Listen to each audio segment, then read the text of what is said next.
As bandeiras europeias, cores e símbolos. Portugal. Distribuição Sinapse. Em novembro de 1910, flutuava uma nova bandeira nas ruas de Lisboa. A bandeira da República acabara de ser instaurada. Algumas semanas antes, a Marinha, uma parte do Exército e a burguesia tinham se erguido contra a monarquia e o seu emblema, a bandeira azul e branca. Para marcar seu desejo de ruptura, o governo republicano impôs uma bandeira vermelha e verde, na qual figurava uma esfera armilar amarela. No centro da esfera, no escudo vermelho, 7 castelos amarelos contornavam um escudo branco, em que 5 escudos azuis formavam uma cruz. Em cada um desses escudos havia 5 pontos brancos. As cores e os símbolos reunidos nessa bandeira contam a história de Portugal. Essa história começou na época das primeiras cruzadas, quando um príncipe da família real francesa se casou com a filha do rei de Castela e se instalou em um pequeno território a oeste da Península Ibérica. Acredita-se que a bandeira deles era uma cruz azul em fundo branco. Seu filho, Afonso I, criou o Reino de Portugal, do qual foi o primeiro rei. Na época, os muçulmanos ocupavam uma parte da Península Ibérica. Afonso I retomou as cores azul e branco de seus pais para entrar em guerra contra o Islã. Diz uma lenda que Cristo apareceu no céu durante a Batalha de Ourique e que de suas 5 feridas saíram raios luminosos que atingiram em 5 pontos o escudo do rei. Assim, os escudos azuis e os pontos brancos seriam de origem divina, lembrando que o rei era o representante de Deus na terra. Mas também dizem que os pontos brancos representam moedas emitidas pelo rei para afirmar o seu poder. O que é certo é que a assinatura do rei desenhava uma cruz, da mesma forma como estão dispostos os escudos azuis. Essa cruz marcou a importância da missão cristã dos soldados.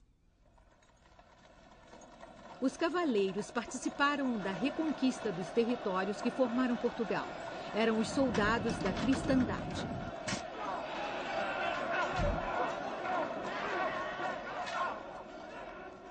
Cada ordem de cavalaria tinha uma cruz diferente. A Ordem do Templo, a Ordem de Cristo, a Ordem de Santiago e a Ordem de Avis. Essa cruz de Avis teve um papel importante em Portugal. A história desse país foi profundamente marcada pela fronteira com o Reino de Espanha. As dinastias portuguesas e espanholas sempre tiveram uma ligação familiar. Assim, o rei de Portugal, Afonso III, cuja mãe era castelhana, modificou o brasão de escudos azuis, herança do pai, acrescentando os castelos do Reino de Castela. No início do século XIV, Portugal estava em pleno crescimento graças ao comércio. Os conflitos entre famílias portuguesas e castelhanas ressurgiram. O país queria afirmar sua independência em relação aos castelhanos e entrou em guerra. Os portugueses venceram a Batalha de Aljubarrota. O rei João I, com a ajuda da nobreza, saudou essa vitória modificando o escudo. Ele retomou a cruz de Avis, que de vermelha passou para verde, e a integrou no escudo, deixando aparecer apenas as pontas do contorno de castelos. Essa insígnia desapareceu no fim do século, mas foi a primeira vez que usaram o verde oficialmente na história de Portugal. Livres da ameaça castelhana, os portugueses partiram à conquista do mundo sob a direção do infante Henrique, o navegador. Lisboa tinha se tornado um porto de comércio importante, onde as bandeiras das forças europeias se cruzavam.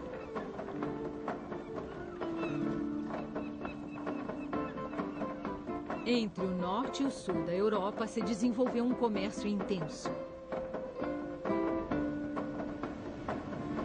Graças às novas técnicas de navegação tiradas dos árabes, podia-se navegar para além do litoral africano. O astrolábio, o quadrante, a vela triangular, a bússola e os mapas marinhos garantiram a Portugal o domínio dos mares. O caminho do ouro e das especiarias, bem como o comércio de escravos, enriqueceram Portugal. Os novos territórios conquistados são indicados por pilares, com as armas de Portugal no topo. O poeta Luís de Camões, que louvou a grandeza de um Portugal conquistador, acompanhou o grande navegador Vasco da Gama em suas expedições pelo Oceano Índico. Os portugueses se implantaram na Índia, em Goa, até as Ilhas Molucas. Eles colonizaram o Brasil e chegaram até o Japão. Portugal e Espanha se tornaram as duas maiores potências navais e repartiam entre si o mundo.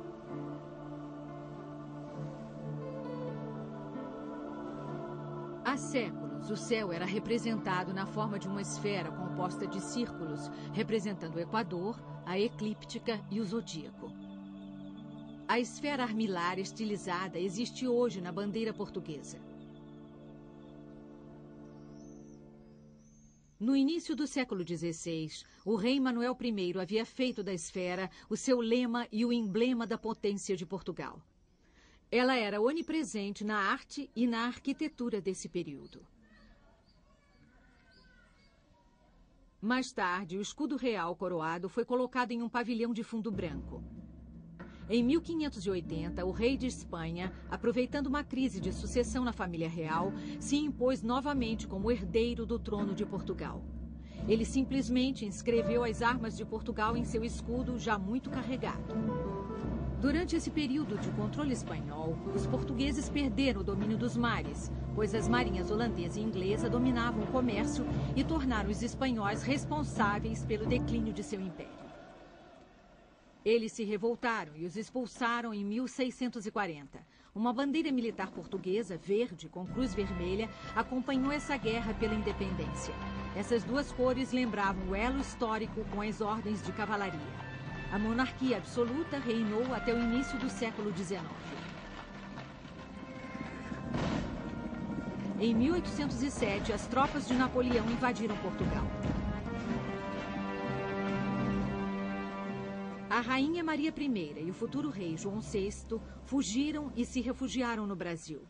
Na bandeira surgiu uma esfera armilar. Era a bandeira do Reino Unido de Portugal e Brasil. Mas João VI voltou para Portugal, pois, como ocorria em toda a Europa, a burguesia liberal questionava a monarquia absoluta e instaurou uma monarquia constitucional que reconhecia a soberania do povo. No entanto, a monarquia absoluta foi restabelecida, mas ela não pôde abafar os ideais republicanos que avançavam inexoravelmente. Foi assim que, em 1823, a Revolução impôs definitivamente a monarquia constitucional e criou uma nova bandeira, retomando o azul e branco, cores dos primeiros reis portugueses. A esfera armilar desapareceu. Para reforçar o sentimento nacional, foi comemorado com esplendor o tricentenário de Camões, que havia cantado o poder de Portugal na época dos grandes descobrimentos.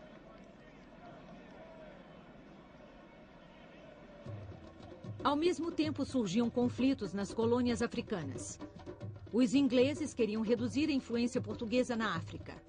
Os governos acabaram cedendo à pressão. Os republicanos e a maioria da população se opuseram, cansados da decadência da monarquia.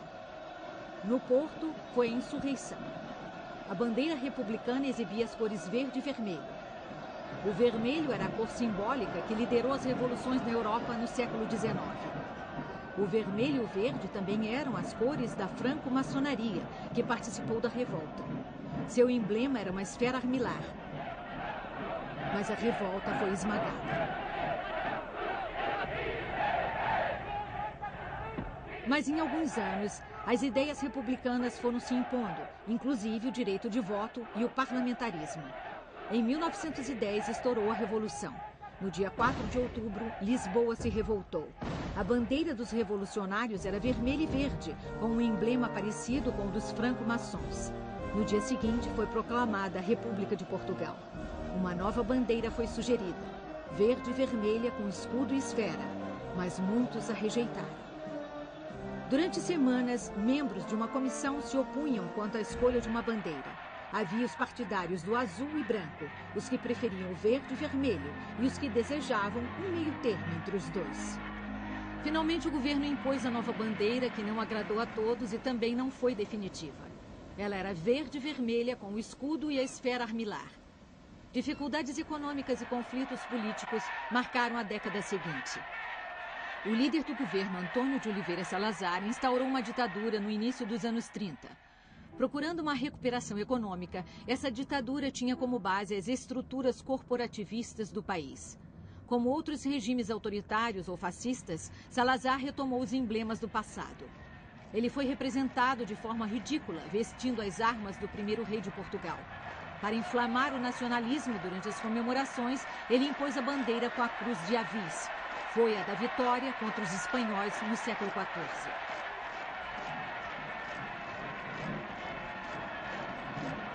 Era um Estado forte que aprisionou, censurou e expulsou. Para os portugueses exilados na Europa, a bandeira ficou associada ao regime salazarista e à sua política secreta, a PIDE. O regime se desagregou. Em 1974, o exército participou da democratização do país. Foi a Revolução dos Cravos.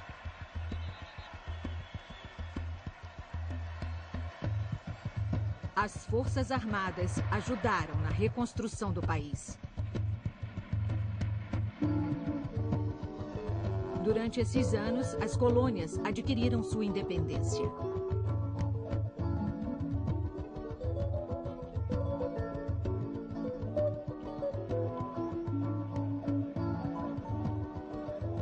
Apesar de a Revolução dos Cravos em 1974 ter reconciliado o país com a sua bandeira, os conflitos sociais continuam a gerar desafios políticos com as suas cores.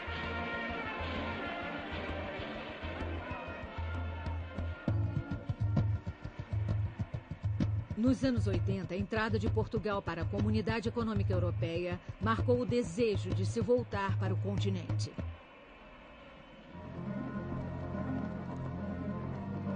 Uma bandeira? Para quê?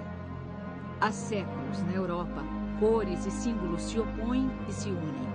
O que eles representarão amanhã? Versão brasileira Áudio News.